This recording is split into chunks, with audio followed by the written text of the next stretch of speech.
computer.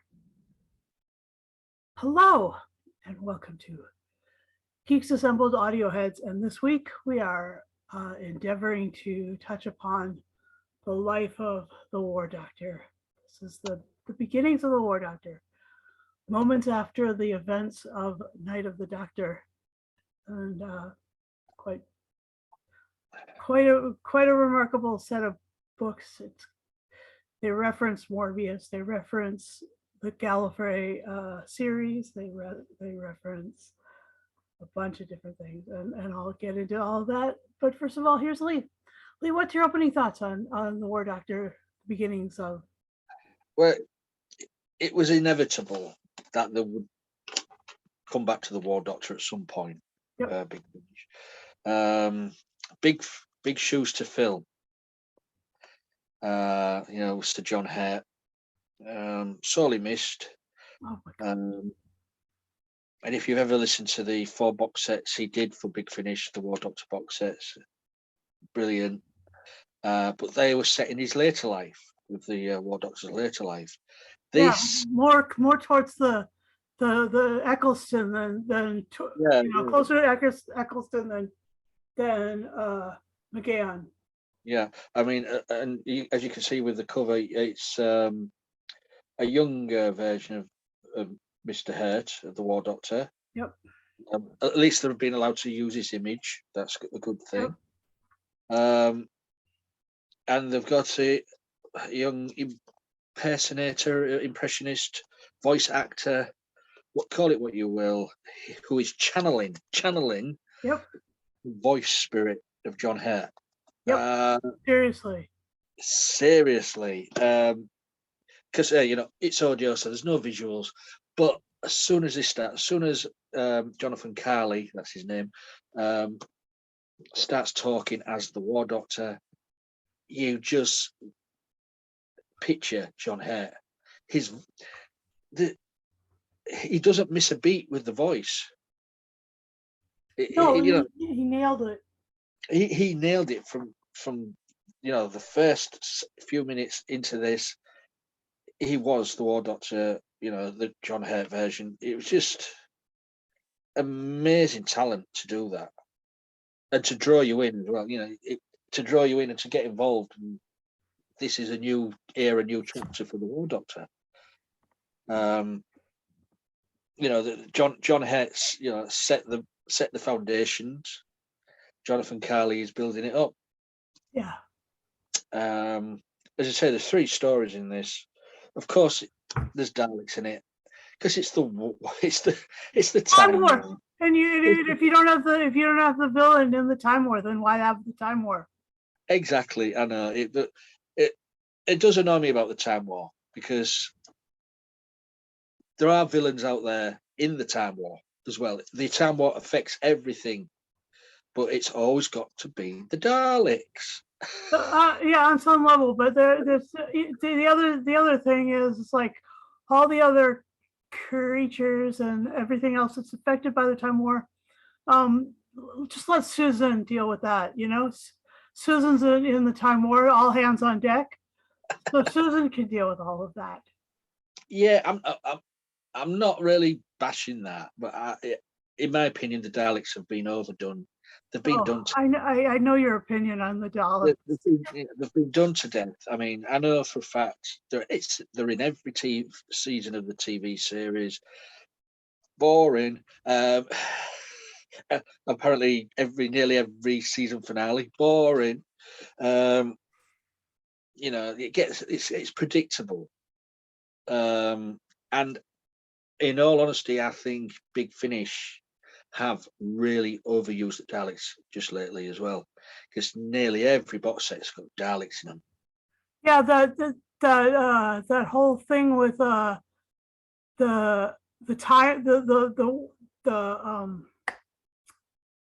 what's it called? Oh, Time Lord Victorious. Time Lord Victorious. That whole thing. It was Daleks in animation, Daleks in this, and then you got the Tennant's back with some new audio ventures, Dalek Universe. Oh.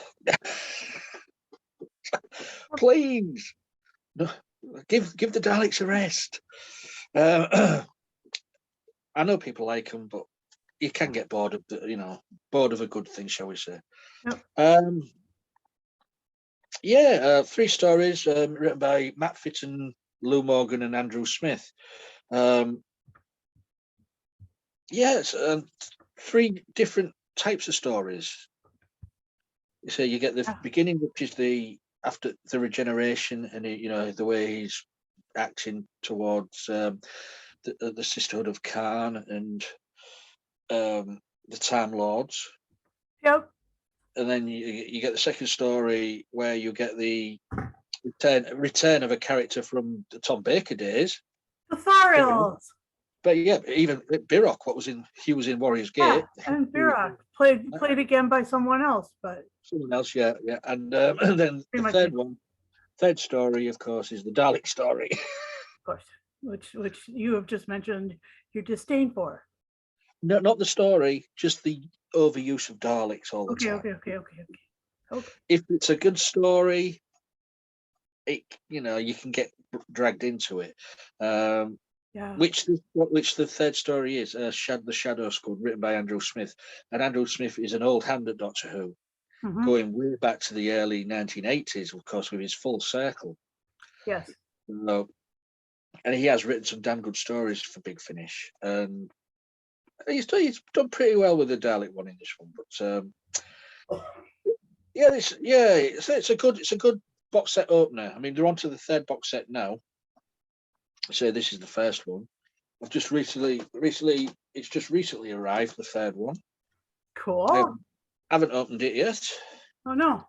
Okay. So I'll be listening to that at some point. So yeah, that's my opening thoughts. It's a pretty solid box set, forged in fire. Yeah. Well, I agree. I think that the beginning where it's all about, revisiting the mysticism of the Sisterhood of Khan and how that they were actually, you get the sense that they actually were Time Lords at one point, and they were sort of moved off into the universe for their own good and for their own safety and for the safety of the universe via the holy fire or whatever it was called. And so that was fun. And the other thing that was really interesting about that one was that was when the doctor kept saying to himself, no more. And he also kept saying to himself, this isn't my name anymore. And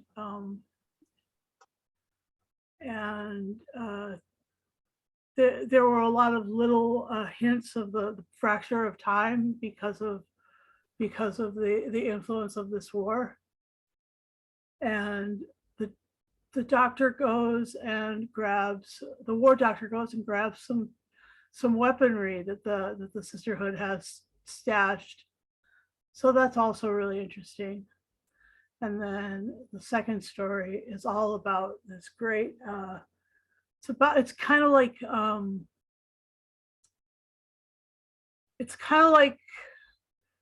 Byrock and the Tharls are like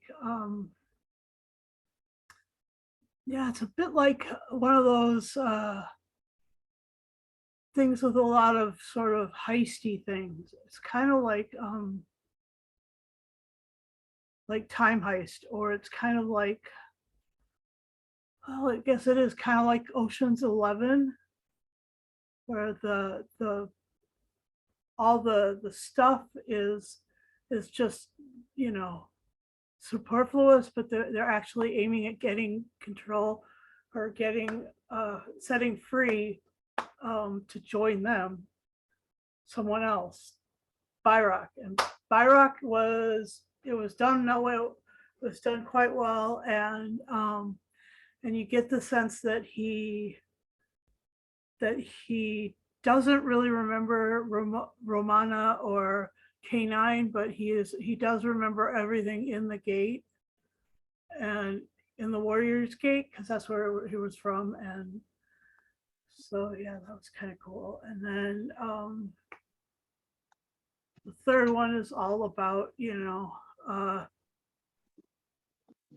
these Daleks that were in orbit, and then there was one called the Time Extrapolator or something like that. The Strapulator. Yeah, I don't know. Yeah, let me see if I can find. Let me see if I can find a different name for that character. It was the Time Strategist. Time Strategist. Yes. Okay. I don't know what you've been listening to, the Strapulator. Oh, but it's just like that. Sounds a bit kinky to me.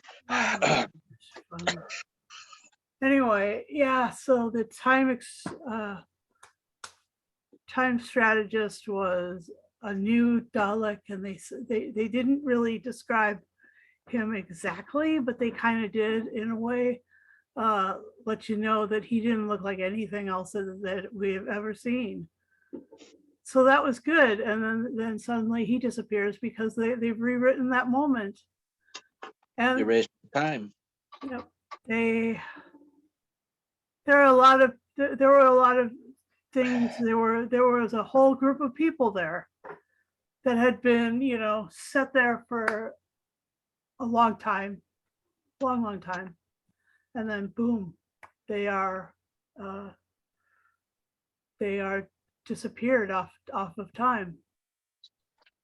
And that's and these Time Lords were really there in that role to be a key to the opening of this other reality, this new road.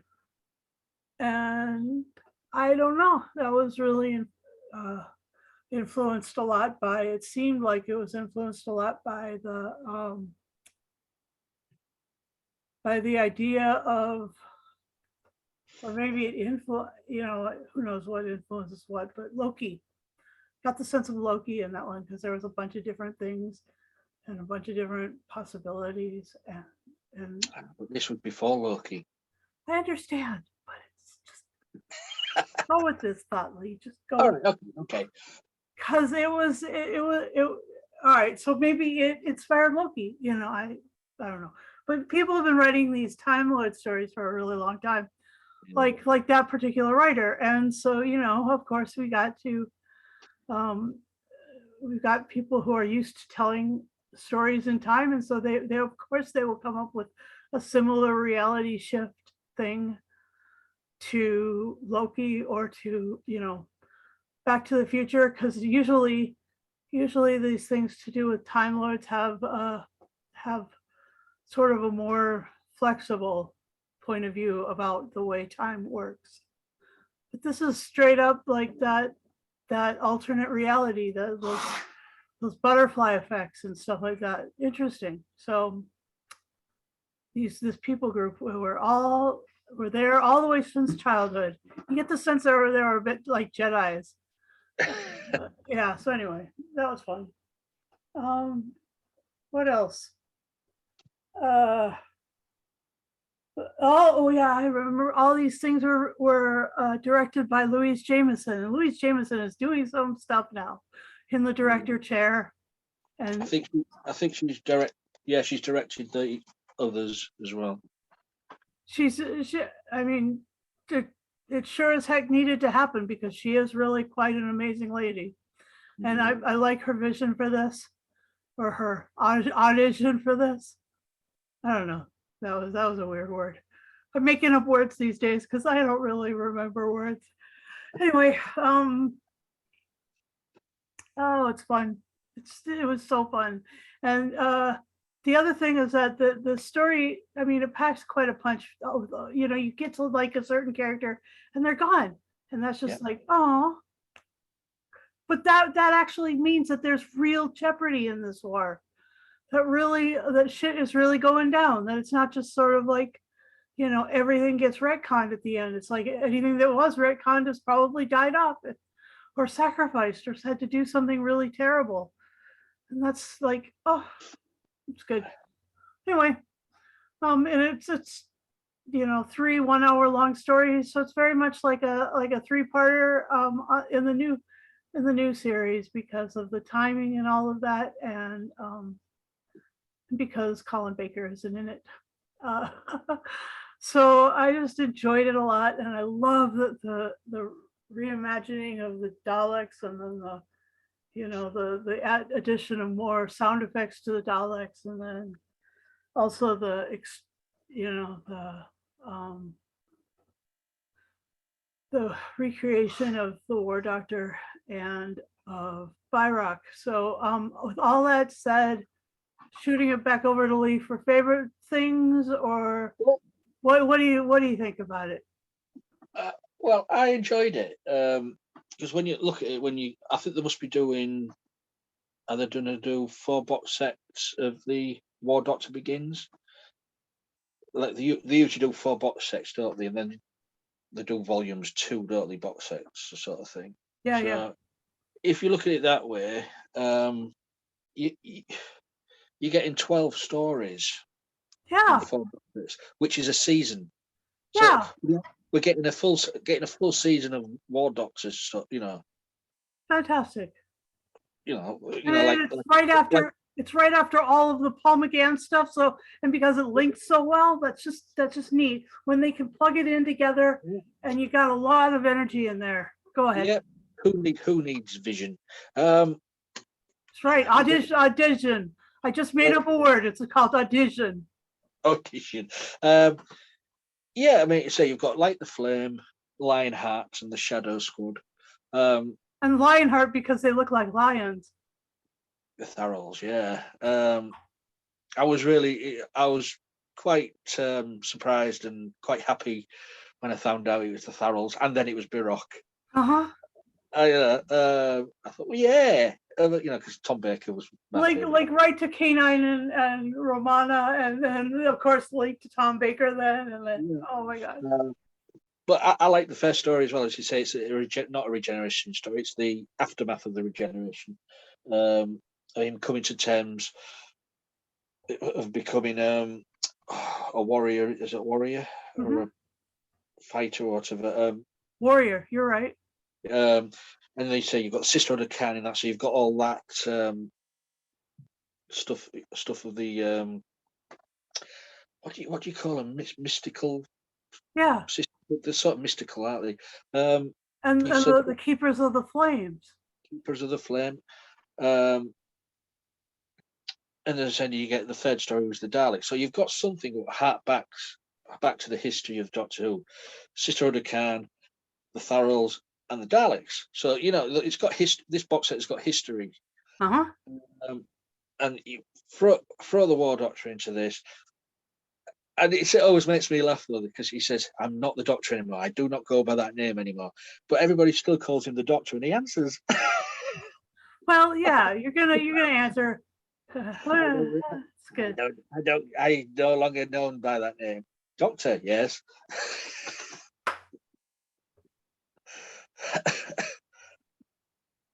So really, people will say, "Stop talking rubbish. He's the War Doctor. He's the 9th Doctor.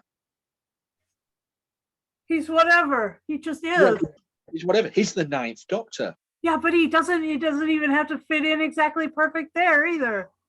No, but I'm just saying that throws out all the numbering afterwards. All right, you're right about that. So Eccleston's the 10th. Tennant's the 11th and 12th, and Smith is the 13th, and Capaldi is the 14th, and then Whitaker's the 15th. And did you hear that Ruth, or what's her name? Ruth Doctor? Joe Martin is getting some big finish. Wow. So yeah, anyway, there's lots of doctors. Not interested in that, sorry. That era of that Who means nothing to me. It means nothing to a lot of fans, to be honest. But there you go. Yeah, so back to this, what we're talking about. Proper Doctor Who. it's and also as well, you've got the unpredictability of the War Doctor, Yeah. because the Time Lords are quite happy that he's sort of changed the Yeah. way he has, so they can use him and get him involved in the war. Yeah. But he fucks right off at the end of it. He's just like, yeah, the hell with you But, guys. but they don't know what he's going to do. I mean, Right. I can't remember which story it is, but he went off and then they had this explosion and there was, he's killed them all. Yep. Oh, it was Lionheart. Yes. Yeah, he's And killed them all. he thought that they thought that he killed all the Tharls, but actually they're all in the TARDIS. Yeah, but you see, these people actually believe he's capable of doing that. This is because it's just the way he comes across. Yeah. Yeah. He does come across that way. No other Doctor has sort of come across that he could do this. Yeah. I mean, I mean, he's got a lot of master qualities in him. yeah, I mean, even the Sixth Doctor was a bit brash and stuff like that, but I don't think he would come across as the way the War Doctor does. Yeah. But now the Sixth Doctor has become what is it? The War Doctor of War, is it? Box set? Yeah, I think so. Something like that. They've done an Unbound with Colin Baker as the Sixth Doctor, but the Doctor of War. Because at the Time War in that universe fits in around the Sixth Doctor. Yeah. So, but all in all, 3 stories joined well together. Yeah, everybody knows I'm not a Dalek fan. No, not. But it was a different type of story. With the time strategist sort of knowing all and seeing all and sort of playing them, Yep. which it was a good turn of events in this story. Yep. But yeah, I enjoyed this. And Jonathan Carley, wow, just awesome. Yep. I don't think you can call it an impression. I think he's a voice actor. He is giving his take on the War Doctor and sort of making it his own. But the way he just opens his mouth and John Hurt's voice comes out is amazing. The thing that the thing that I noticed in that respect is that in one of the interviews and the after thing they say that he was an impressionist, and the Big Finish discovered him through his impressions of you used to John post Hurt. videos. Yeah, you used to post videos on YouTube or social media or whatever, doing impressions. Yeah. But so it's just an amazing job he's done. Agreed, 100%. And come on, Big Finish! Now you've got the War Doctor back again. Multi-Doctor story. Come on, even if it's only 2 Doctors. Right. Who would you want to see with the War Doctor? Either Colin Baker or Patrick Troughton or also maybe Peter Capaldi. Those 3. You? I would say maybe Tom Baker. Mm-hmm. Or maybe Peter Davison. Mm-hmm. But I would like to see Sylvester McCoy with the War Doctor. Goodness. Too manipulating. Yeah, like in there we've got the whole Cartmel thing that could come into play, and I mean, it's good if Jonathan Carley stays with them for further audios. It's going to come a point where they are going to do a multi one, even if it's just 2 Doctors. Yeah. Or lead his 60th anniversary next year. Oh yeah. You know what they did for the 50th? Oh yeah. Yeah. And now we've got Michael Troughton as the 2nd Doctor. Yes. We've got what's his name? Is it Noonan? Yep. As the 1st Doctor now, or you could have Bradley. Depends who's available at the time. You've got Tennant. You've got Tennant. You've got Eccleston. Really, anybody up until Matt Smith. Tim Trelawn's, yeah, here. Matt Smith, I don't think he'll do it, but you've got Jacob Dubman. Yeah. So they've nearly got the full set. Yep. That would be an awesome. It is a really good idea. Good finish. And light at the end, as weird as it was just like light at the end really made sort of a nice bow to put around the whole thing, because it was a narrow enough story that and with enough intrigue around that address or whatever, that this that was a good story. So yeah. My suggestion to Big Finish is next year, or plan it this year, for box decks like this, 3 stories each or whatever, how many you want to get in there. 60th anniversary stories with all the doctors in it. Multi-doctor box sets. Yeah. 12 episodes. A 12 episode. That would be delicious. And let me say this. Big Finish has reasoned its way around some of the issues and found ways of filling all these plot holes that the visual media left behind. But in reality, like the structure of Doctor Who is it really makes it possible to narrow focus a story, which is what they'd have to do. And they'd have to have a thing. But the other thing is, my other question for you is,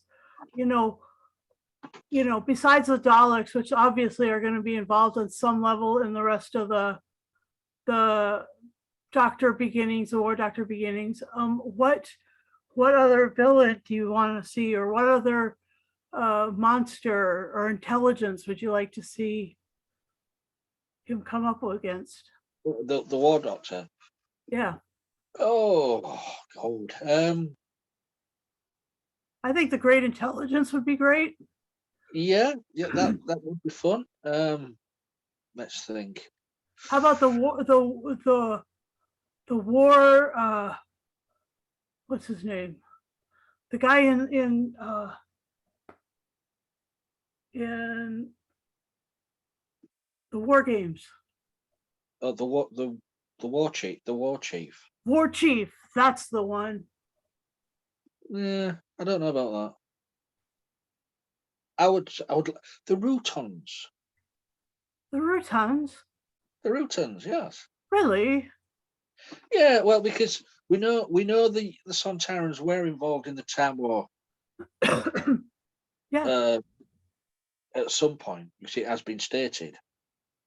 But it would be nice to see what the Routons were doing, because wherever there's a Sontarans, the Routons are far away.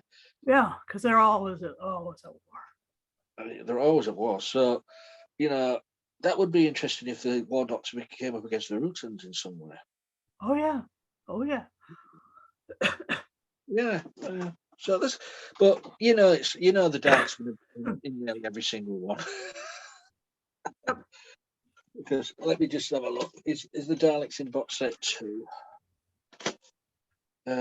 Yep. Box set 3. Yep. So you've got 3 box sets Daleks. This is what annoys me. Well, they had to be the only other. I mean, the only baddie bad enough to start this shit with the. Yeah, but there's still other races out there. Yeah, but the Daleks think that they're superior to everyone, and that's what they were saying, is that these other creative races, that like the third story in this, that they will always find a way of trying to defeat them, and then take all their like technology and their wisdom and stuff, and try and point it back at Gallifrey and the rest of the universe. But just to have a story without the Daleks, but maybe the Dalek influence on other races. You don't have to have the Daleks in every single thing. Okay. Sorry, Nick Briggs, because I know you love the Daleks, and you are Mr. Dalek these days. Yeah. You do a damn fine job with the voices, but I don't know. Just Daleks just get on my tits. Get on my Dalek bumps. All right. Well, yeah. I guess I don't have much to say about that because I actually really I'm enjoying this, and I knew that this would be fun, but I didn't know how much fun. And so now I'm going to listen to the rest of these War Doctor Beginnings ones, and because I think that he did a really fantastic job.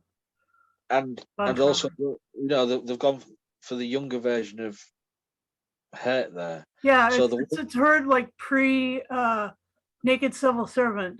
Yeah, so he does have a long life. Yeah. Comparing to how he did when he regenerated. He was quite an old man, so he does have a long life. So maybe hundreds and hundreds of years. Yeah. Is he longer than Matt Smith's Doctor? Who knows? Yeah. Or longer than Peter Capaldi's Doctor, where he was regenerating and trying to get through that glass wall. Anyway, so yeah, or the way that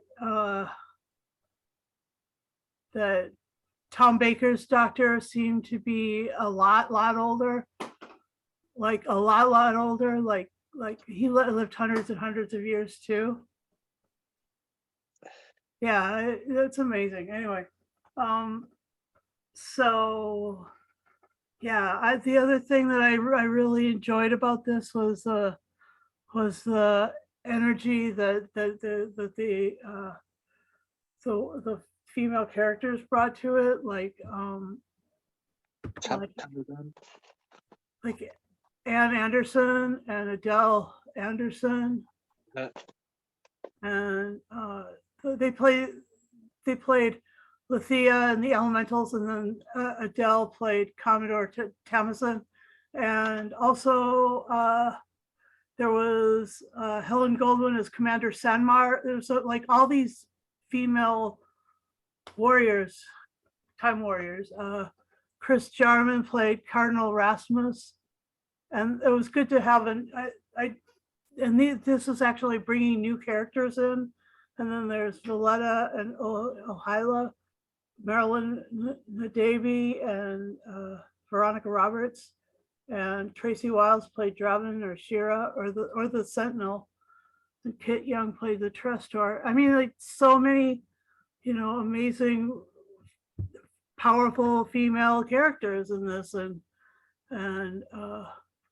they're doing all the real battle, and they're paying a huge price, and that's amazing to me. I mean, that's really quite important and enchanting, and the sacrifice that they make in the heist and stuff, trying to save that one person. I mean, save Byrock, it was good. It was really good. So yeah, with all of that, what would you sort of rate this, and what else do you want to say about it? Well, I'm just gonna, for the box set as on a whole, I enjoyed it. Even if there is Daleks in it, I enjoyed it. It was a different take storytelling for the Shadow Squad. Yeah, because I didn't know what to expect. Because you say we had the John Hurt box sets, we knew what route they would take, but how would the young War Doctor be? And right, because we had four box sets already of the John Hurt War Doctor. Of the old Doctor. Right. But yeah, he works wonders in this box set. So big thumbs up to Jonathan Carley, to Louis Jameson, for bringing it out of Jonathan Carley, shall we say? Yep. Yeah, what shall I give it? I'm gonna give it 9 hairy ferals out of 10. Nice. And I really enjoyed it, and it does seems like a really early version of John Hurt with all the energy and all of the sparkle in his voice. I mean, like that's really what John Hurt actually has, such a sparkle, because it goes into this place and he's like this and it goes sparkly. So yeah, and I really like the way that they have stated now that the women in this war are actually fighting the Daleks the most. That the men have certain things to do, but there's lots of women who are like really engaged in this process of delivering these Daleks to oblivion, and that to me is really great. And so yeah, I will rate this. Let's see. I'll rate I will rate Light the Flame as 9.5, Lion Hearts as a 10, and Shadow Squad as a 10. And all 10 all around, 10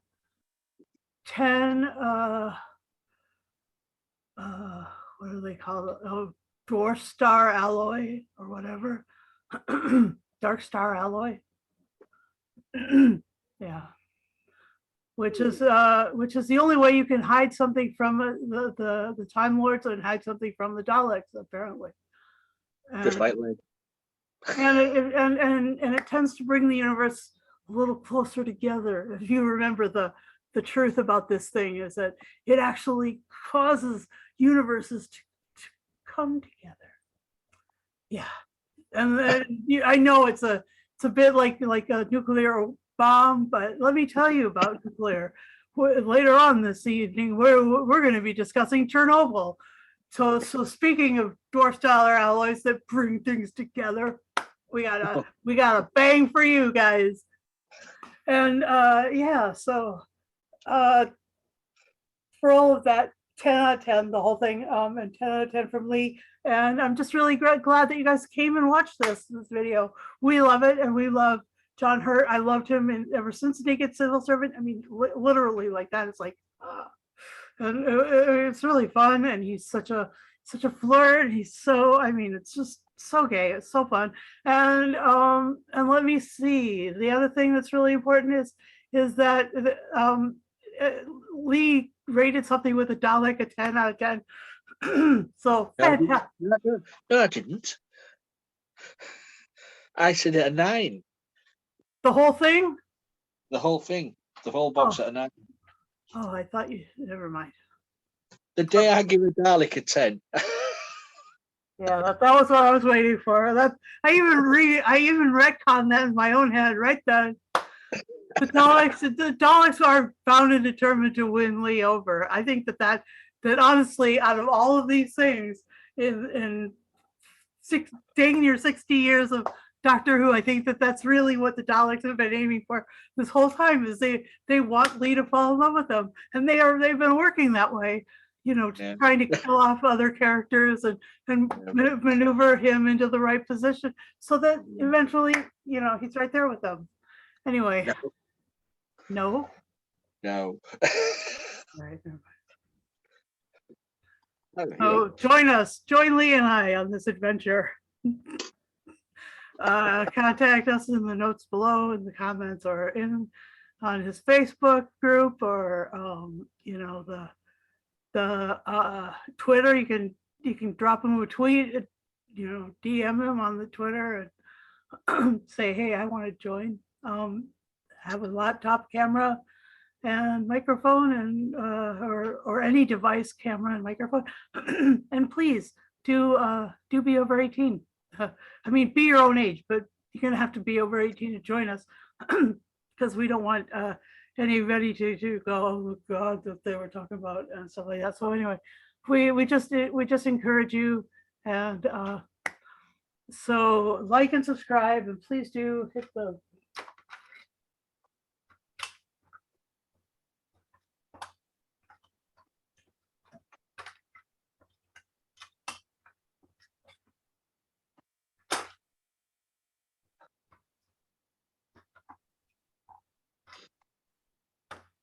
She'll find it. She'll find it. I won't find it. I don't know what happened to it.